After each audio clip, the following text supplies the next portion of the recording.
Une nouvelle semaine pour vous et moi. C'est un immense plaisir de vous retrouver à la une de ce premier 20h de la semaine. Assise nationale de la Charte constitutionnelle de la transition, les forces vives de la nation ont entamé les travaux ce matin. Ils examineront en profondeur et sans complaisance les textes soumis à leur appréciation. Ces assises constituent une étape importante de l'œuvre de refondation portée par le MPSR. Les détails tout de suite. Gestion des terres au Burkina Faso, moins de 5% des terres sécurisées appartiennent aux femmes. Une problématique que veut résoudre la Fondation Konrad Adenauer. Elle a donc tenu les 24 et 25 février dernier un séminaire au profit des femmes pour leur prise en compte dans le processus de gestion des terres. 49e session ordinaire du Conseil des droits de l'homme, l'invasion de l'Ukraine par la Russie fera objet d'un débat urgent. Le jeudi prochain, la proposition de tenir ce débat a été mise au vote et a été adoptée par 29 voix contre 5 dont la Russie, la Chine et Cuba. Kiev compte demander une enquête sur les violations des droits humains par Moscou. Voilà donc pour le sommaire de ce 20h. Ouverture dans la matinée de ce lundi des assises nationales d'examen du projet de texte et d'agenda de la transition. Et ce sont les représentants des forces vives de la nation qui prennent part à cette rencontre.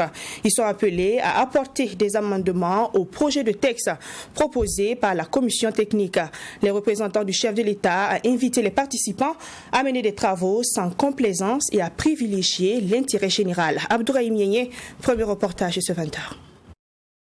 Représentants du parti politique, d'organisations de la société civile, du corps préfectoral et des personnes déplacées internes, toutes les couches sociales représentées à ces assises nationales sur l'examen du projet de texte et de l'agenda de la transition.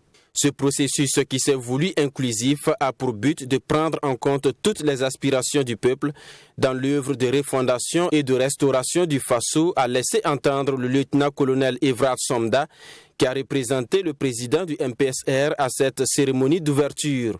L'objectif de ces assises nationales, si je dois me répéter, est principalement d'apporter des amendements aux propositions faites par la commission technique, d'enrichir ces projets au besoin et de valider les textes et le calendrier qui serviront de guide aux actions à entreprendre pour conduire notre pays vers des élections inclusives, libres et transparentes. Au cours de cette journée du 28 février, ces forces vives de la nation, en plus du texte et de l'agenda de la transition, vont également examiner et adopter la charte des valeurs. Et le lieutenant-colonel Evrard Somda invite les participants à mener les travaux de façon sincère pour répondre aux besoins des populations. Les textes qui seront adoptés à l'issue de ces assises devront refléter les aspirations profondes de notre peuple. Les amendements, les apports et les contributions qui naîtront de vos travaux devront s'inscrire dans cette logique. Ces milliers de personnes déplacées fondent leur espoir dans notre œuvre. Aidons-les à regagner leur localité d'origine et à reprendre une vie normale dans une résilience facilitée par l'État. La désignation du président de la transition et la signature de la charte de la transition sont prévues dans la soirée de ce 28 février. Pour le représentant du président du MPSR, ces actes marqueront une étape décisive dans le processus de sauvegarde porté par le mouvement patriotique pour la sauvegarde et la restauration. Gestion des terres au Burkina Faso, un séminaire national pour une meilleure prise en compte de la gente féminine a eu lieu à Ouagadougou les 24 et 25 février dernier. Vous le savez, au Burkina Faso, très peu de terres sécurisées appartiennent aux femmes. On estime à moins de 5% ces terres occupées par les femmes. Le séminaire lance donc la réflexion sur les acquis, les défis et les perspectives de cette question qui touche plus les femmes en milieu rural. Les conclusions des travaux ont été rendues publiques le dernier jour du séminaire. On découvre tout cela avec Fatima Tani. Au Burkina Faso, moins de 5% des terres sécurisées appartiennent aux femmes. Une problématique que veut résoudre la Fondation Konrad Adenauer. Et pour cela, cette fondation a tenu sur 2 jours ce séminaire sur la gestion des terres sécurisées en milieu rural au profit des femmes au Burkina Faso. Une rencontre du donner et du recevoir qui a connu son épilogue le 25 février dernier avec à la clé le renforcement de capacités des participantes. Et comme elles ont eu les capacités renforcées, elles savent maintenant ce qu'elles doivent faire. Deuxièmement, elles savent aussi quelles sont les autorités ou quelles sont les démarches qu'elles peuvent entreprendre pour qu'il y ait de bons plaidoyers auprès des autorités, parce que nous sommes à une période de transition pour ce qui concerne le Burkina. Donc c'est le lieu aussi pour ces femmes-là de pouvoir parler à ces lieux de décision, de prise de décision, pour que la question foncière au profit de la femme puisse être prise en compte. Ces femmes se disent conscientes des difficultés qui minent leur secteur d'activité. Ce renforcement de capacité dont elles ont bénéficié va donc leur permettre de bien mener des actions pour atteindre l'objectif recherché. Donc, au sortir d'ici, vraiment, c'est de continuer le travail que nous faisons. Parce que quoi qu'on dise, la question foncière, avant l'intervention de Conrad, on peut dire que c'était un sujet un peu tabou. Et aujourd'hui, si nous arrivons à vraiment à parler de ça avec aisance, c'est grâce un peu avec l'accompagnement de la Fondation Conrad.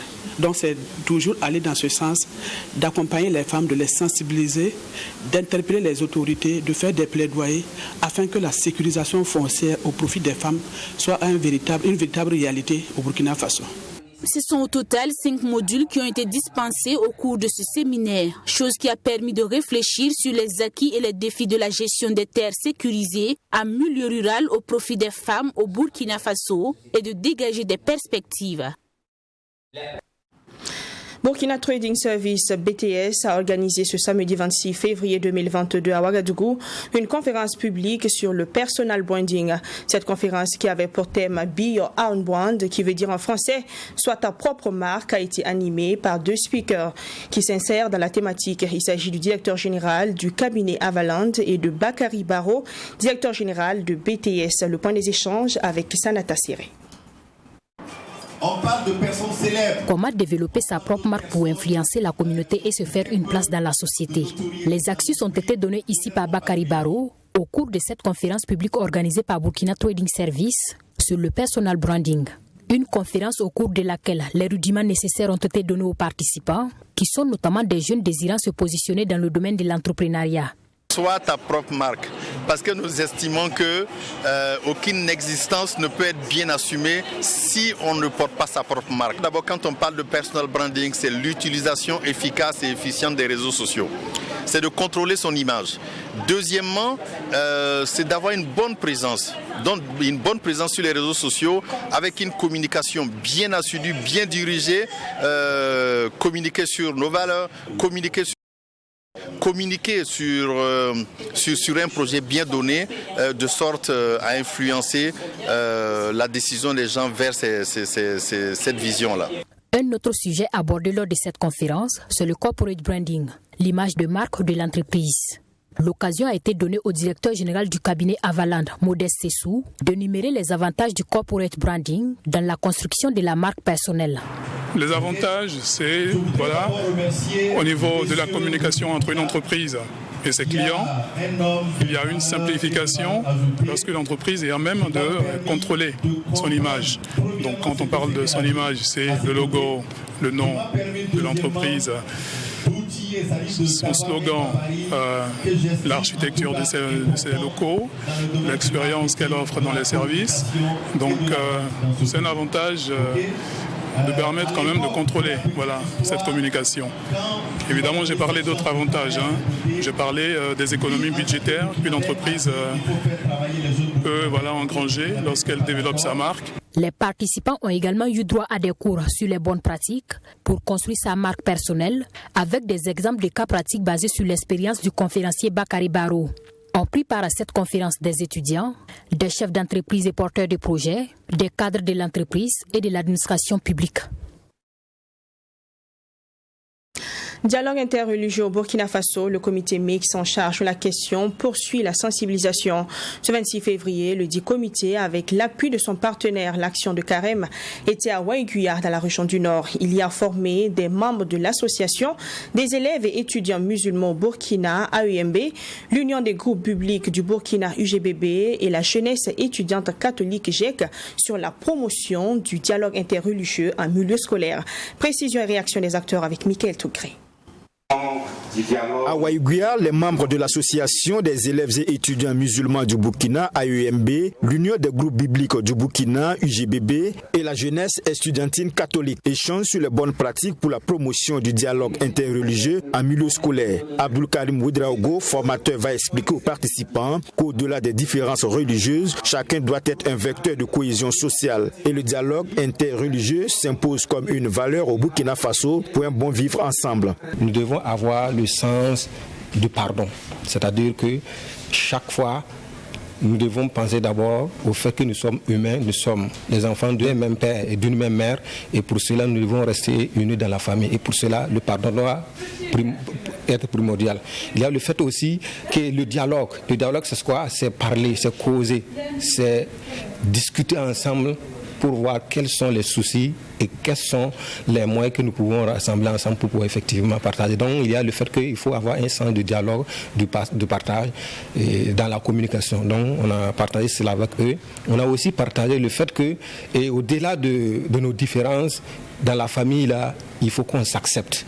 Afin de faire passer le message aux participants, ils sont subdivisés en groupes pour des séances de réflexion. Chaque groupe avec une thématique en lien avec la promotion du dialogue interreligieux. Avec ces enseignements reçus à cette formation, ces représentants des différentes structures religieuses de Waïguya vont être les relais auprès de leurs camarades dans les écoles. Une formation qui satisfait le coordonnateur du comité mixte du dialogue interreligieux.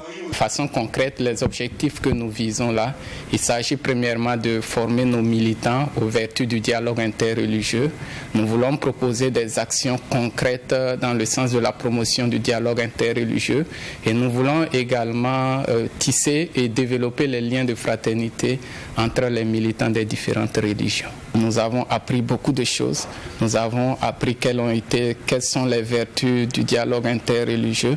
Nous sommes satisfaits aussi de la participation de nos leaders au niveau local. Nous avons fait des restitutions, ce qui a permis vraiment d'arrêter des actions concrètes et les responsables ont promis de retourner dans les sections et de transmettre le message du dialogue interreligieux. Cette formation sur la promotion du dialogue interreligieux en milieu scolaire, quelle contribution de l'AEMB, de l'UGBB et de la GEC a été organisée par le comité mixte du dialogue interreligieux avec l'appui de son partenaire, l'Action de Carême. En plus de Waïguya, cette formation a également été tenue dans la ville de Tenkodougou. Une formation qui va s'étendre à d'autres villes du Burkina Faso, a expliqué le coordonnateur du comité mixte du dialogue interreligieux, Rufin Sam.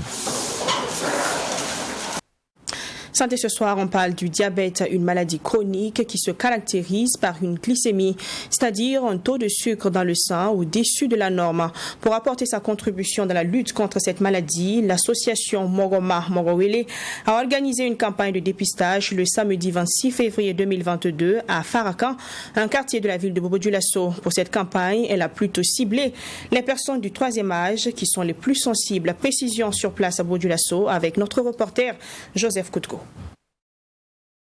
L'augmentation croissante de la prévalence du diabète en Afrique subsaharienne constitue un problème de santé publique. Au Burkina Faso, la situation épidémiologique devient préoccupante. Et c'est dans le souci d'éviter la propagation de cette maladie que l'association Moroma Morowele a initié cette campagne de dépistage au profit des habitants du quartier Farakan de Bobo-Dioulasso. Organiser cette campagne de dépistage répond, n'est-ce pas, à un besoin réel de la population en matière de promotion de santé et en matière aussi de recherche du bien-être de la population de façon générale.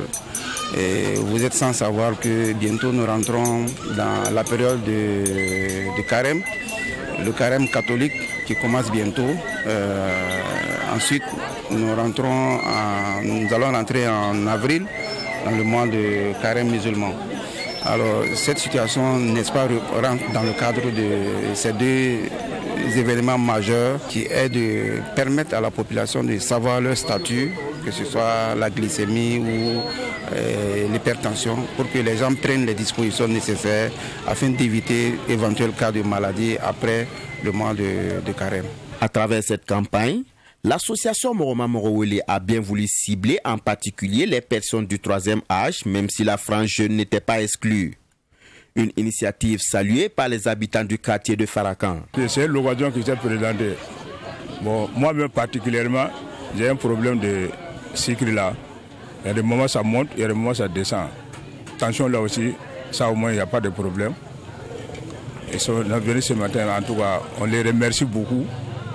Contrôle là c'est normal. Puisque tout le monde est malade aujourd'hui. Quand si l'occasion se présente comme ça, il faut laisser ton travail puis tu viens connaître ta position. Voilà. Et si tu ne viens pas, tu ne connais pas si c'est monté ou bien ce n'est pas monté. Voilà. Les jours où tu vas tomber malade, en ce moment c'est grave. Nous sommes ravis de votre visite parce qu'habituellement dans le quartier, il n'y a pas de dépistage. À ce stade, le diabète n'est pas une maladie qui fait la différence. Maintenant, c'est propagé. Le diabète et l'hypertension sont partout. Si vous avez donc décidé de nous aider, nous en sommes ravis. L'association Moroma Morowele ne compte pas s'arrêter de si bon chemin. D'autres œuvres sociales sont au programme de cette association structure pour le bonheur de la population de Sia. Cap maintenant sur Bazoulé, localité située à quelques 35 km de Ouagadougou, précisément dans le département de Tanguendasouri, province du Kadiogo, région du centre. Bazoulé est un village très réputé grâce à la mare aux crocodiles sacrés. Autrefois site touristique de référence au Burkina Faso, la mare aux crocodiles sacrés est aujourd'hui menacée d'ensablement. Cette mare, qui faisait aussi la renommée du village, a perdu son lustre d'antan. L'eau de la mare a presque tari, avec également des populations qui contribuent à vider l'eau pour la maraîchiculture. La survie des crocodiles sacrés se trouve plus que jamais menacée si aucune action urgente n'est entreprise maintenant. Constat à Bazoulé avec notre reporter Maxime Jean-Hugues Bambara. Bazoulé, village situé à une trentaine de kilomètres de Ouagadougou dans la commune de Tanguendasouri à la sortie ouest de la capitale. Un village renommé pour sa mare aux crocodiles sacrés. Hélas, la renommée de Bazoulé se dégrade d'année en année à l'image de sa mare qui ne l'est plus que de nom. Ce site touristique qui faisait la fierté du village a perdu de son charme, de son attractivité. Bazoulé va mal et sa mare aux crocodiles sacrés réduite à sa plus simple expression. Donc il faut sauver la mare de Bazoulé. Sinon, actuellement là, en vivant il y a beaucoup de difficultés. Voilà, il n'y a pas de l'eau. Donc les crocodiles aussi qui sont là, ils sont en train de souffrir. Pour la délimitation de la mare, normalement on a plus de 45 hectares. Sinon actuellement, on peut dire que ça ne vaut même pas un demi-hectare qu'on a de l'eau actuellement. La vaste étendue d'eau sur plus de 45 hectares s'est littéralement asséchée, laissant place à un sol aride. Des trous un peu partout, des briques en terre, une partie transformée en carrière pour l'exploitation du sable. C'est le spectacle désolant que l'on peut constater sur place. Les porcs à la recherche de fraîcheur dans la boue se partagent le peu de retenue d'eau avec les crocodiles, abandonnés à leur propre sort. La mare est en danger et c'est peu de le dire. On ne sait pas si cette année-là, on ne va pas essayer d'envoyer encore des citernes d'eau ici. Voilà. Il arrive qu'on vous envoie? Oui, ça arrive qu'on envoie des citernes d'eau. Si on commence à envoyer des citernes d'eau ici, en ce temps, c'est pas bien. Pour éviter d'en arriver à cette situation, 3 boulis, des sortes de digues pour retenir l'eau, ont été réalisés, l'un par les engagements nationaux et les 2 autres par le ministère de l'Environnement, nous confie notre guide touristique.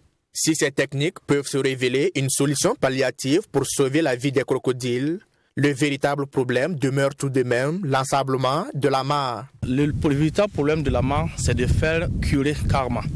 Voilà, si on pouvait curer la mare, ça serait mieux. Voilà, comme ça, si c'est bien curé, et puis il y a beaucoup de l'eau, suffisamment de l'eau, la population aussi, ils vont en profiter. Même si tu fais un puits de 5 à quelques mètres, tu vas avoir de l'eau. La manne bleue se fait véritablement rare à Bazoulé. Après avoir contribué à vider la mare de son eau pour les cultures maraîchères, les populations se ruent désormais sur le seul forage fonctionnel censé alimenter les boulis. Il n'y a pas d'eau, on souffre vraiment. Et si nous devons attendre la saison des pluies pour avoir l'eau, qu'est-ce que nos enfants vont manger? Nous voyons bien qu'il n'y a pas assez d'eau dans la mare, mais on n'a pas le choix. Nous comprenons qu'ils nous interdisent d'enlever, mais ce n'est pas de leur faute. Ce n'est pas non plus de notre faute. Nous demandons de l'aide. Au-delà donc des crocodiles, c'est dire que Bazoulé a soif. Mais il faut également relever le comportement peu orthodoxe, sinon l'entêtement de certaines personnes a complètement détruit ce qui reste de la mare. Si les guides ont réussi à convaincre les ramasseurs de sable à abandonner leur projet, il faut bien plus que la parole pour dissuader ce jeune confectionneur de briques. Je fabrique des briques pour construire ma maison, donc on est obligé d'enlever l'eau. Mais quand ils viennent m'interpeller, j'arrête.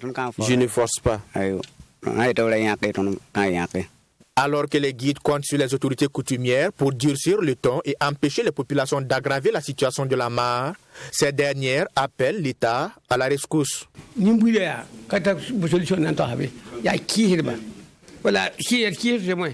C'est difficile de raisonner les populations. La seule chose à faire maintenant, c'est de sanctionner. Les gens n'écoutent plus, chacun fait ce qu'il veut.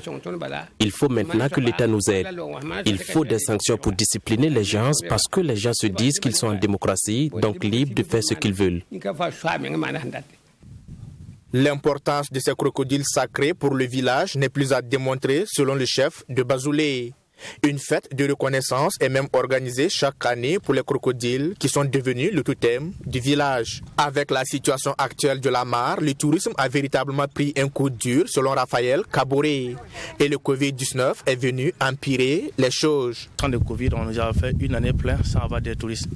Mais actuellement, les nationaux commencent à venir un à un, mais pas du tout. Vous voyez qu'aujourd'hui c'est week-end, mais il n'y a personne qui est là pour le moment. On a à peine de midi comme ça, mais il n'y a personne.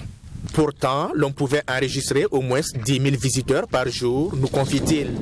Des visites qui étaient source d'alimentation pour les crocodiles, notamment les poulets que les visiteurs apportaient. Le nombre de crocodiles aujourd'hui est estimé à plus de 200 dans les boulis, des espèces sacrées et dites inoffensives. Voilà, ils sont inoffensifs, c'est notre totem. Mais c'est que nous, en tant que guides qui sont dans la mare, qui travaillent au niveau de la mare ici, on sait à tel crocodile qu'on peut toucher, à tel crocodile qu'il ne faut pas toucher. Par exemple, quand il y a des femelles qui sont des petits, à cause de leurs petits, elles sont agressives. Voilà, mais à part ça, les mâles qui sont habitués, qu'on les touche, par exemple, celui-là c'est le plus vieux. Tout à l'heure, si vous voulez monter, vous pouvez monter voir. En attendant cette expérience, ces crocodiles sacrés se retrouvent désormais piégés entre la vie et la mort. Une mort certaine, programmée par l'action des populations même de Bazoulé, mais aussi par l'inaction, sinon le silence coupable des départements et ministères concernés. Il faut donc agir et vite pour sauver ce qui peut encore l'être, avant que Bazoulé ne perde sa renommée et que ce site ne devienne qu'une anecdote à raconter. Football, le championnat national Ligue 1 Lonabé a repris ce week-end sur toute l'étendue du territoire national. Un début émaillé par un mouvement d'humeur des arbitres de première division qui ont observé 5 minutes de retard avant le coup de sifflet des différentes rencontres de la 16e journée en vue de demander de meilleures conditions de travail. À ce 8e tour a suivi le derby bobolais entre le RCB et l'ASFB. Sans plus de commentaires, voici les images de la confrontation. Mouvement d'humeur de 5 minutes de retard observé également à Bobo Dioulasso au stade Wobi par les arbitres pour ce derby entre l'ASFB et le RCB comme sur l'ensemble des rencontres de la 16e journée avant de débuter la rencontre. Une reprise difficile pour les deux équipes qui entrent difficilement dans le match. La première occasion intervient après 20 minutes de jeu sur cette frappe de Seydou Fan mais qui passe largement à côté. Le RCB réagit par la suite sur cette tentative, mais contrée au dernier moment. Avant la pause, Adama Ouattara chauffe les gants de Moussa Diarra, le portier du RCB, avec cette frappe. En seconde période, sur un travail impeccable de Aboubakar Tilourba, Adama Ouattara, un renard de surface, ouvre la marque à la 69e minute. Bien inspiré, Aboubakar prend de vitesse deux défenseurs qui sont obligés de commettre une faute à l'entrée de la surface de réparation. Inattendu, c'est Valentin Kwaku, le gardien de but qui s'exécute, mais bien suivi par Moussa Diarra. Score final 1-0 pour l'SFB qui tient là sa revanche après avoir perdu au match aller. Bon, gagner le RCB c'est un plaisir de gagner un grand club. Et comme je l'ai dit, on a préparé pour ça. Voilà, j'ai dit aux garçons, on veut que la victoire. Ils nous ont gagné à l'aller. Au retour, il fallait que nous, on prenne notre revanche sur eux. Donc ce soir, j'ai dit bravo encore aux garçons. Je pense que ce soir-là, on n'a pas été efficace. À la dernière minute, on a eu une occasion, on n'arrive pas à scorer. Bon, je pense qu'il n'y a pas lieu de s'énerver, de s'en prendre à quelqu'un. Je pense que c'est le football. On va prendre ça avec philosophie et rentrer travailler. Moi, je suis confiant que ça va aller. Et collectivement, vous pensez... bon, je me dis que c'est une reprise. La reprise est difficile aussi. Je pense qu'on va travailler pour pouvoir pallier à ça. Avec ces 3 points de plus, l'ASFB prend une bonne option dans cette seconde phase en vue de quitter la zone de relégation. Et pour terminer ce soir, le Conseil des droits de l'homme a ouvert ce matin les travaux de sa 49e session ordinaire qui se tient en format hybride dans le Palais des Nations de Genève et en ligne jusqu'au 1er avril prochain. Dès l'ouverture de cette session, le Conseil a décidé de tenir un débat urgent sur la situation des droits de l'homme en Ukraine résultant de l'agression russe. Ce débat aura lieu au terme d'une rencontre de haut niveau auquel doivent participer jusqu'à mercredi prochain quelques 130 dignitaires. Les assauts russes chamboulent l'ouverture de la 49e session du Conseil des droits de l'homme prévue jusqu'au 1er avril à l'ONU à Genève, session à laquelle doivent participer de nombreux ministres, y compris le chef de la diplomatie russe, Sergueï Lavrov, ce mardi. La haute commissaire de l'ONU aux droits humains, Michelle Bachelet, a ouvert la séance sur la souffrance des Ukrainiens. Entre jeudi matin et la nuit dernière, notre bureau a enregistré 406 victimes civiles, dont 102 morts, y compris 7 enfants et 304 blessés. La plupart de ces civils ont été tués par des armes explosives ayant une large zone d'impact, notamment des tirs d'artillerie lourde et des systèmes de roquettes à lanceurs multiples ainsi que des frappes aériennes. Les chiffres réels sont, je le crains, considérablement plus élevés. Le secrétaire général de l'ONU s'en est pris à Vladimir Poutine. Il est revenu notamment sur la fermeture en décembre de l'ONG Memorial. Les autocrates en particulier savent que les droits humains constituent la plus grande menace pour leur pouvoir. Nier, rejeter, détourner l'attention, ils ne reculent devant rien tandis qu'ils piétinent les libertés et droits fondamentaux. Contraindre la fermeture d'une organisation reconnue de défense des droits de l'homme, grande par son histoire et par ses liens internationaux, n'est pas le signe d'un État fort. C'est le signe d'un État qui craint la puissance des droits humains. L'Ukraine a obtenu un large soutien en faveur d'un débat urgent au Conseil des droits de l'homme sur l'invasion russe. Il aura lieu jeudi et Kiev entend y demander une enquête sur les violations présumées des droits humains par Moscou.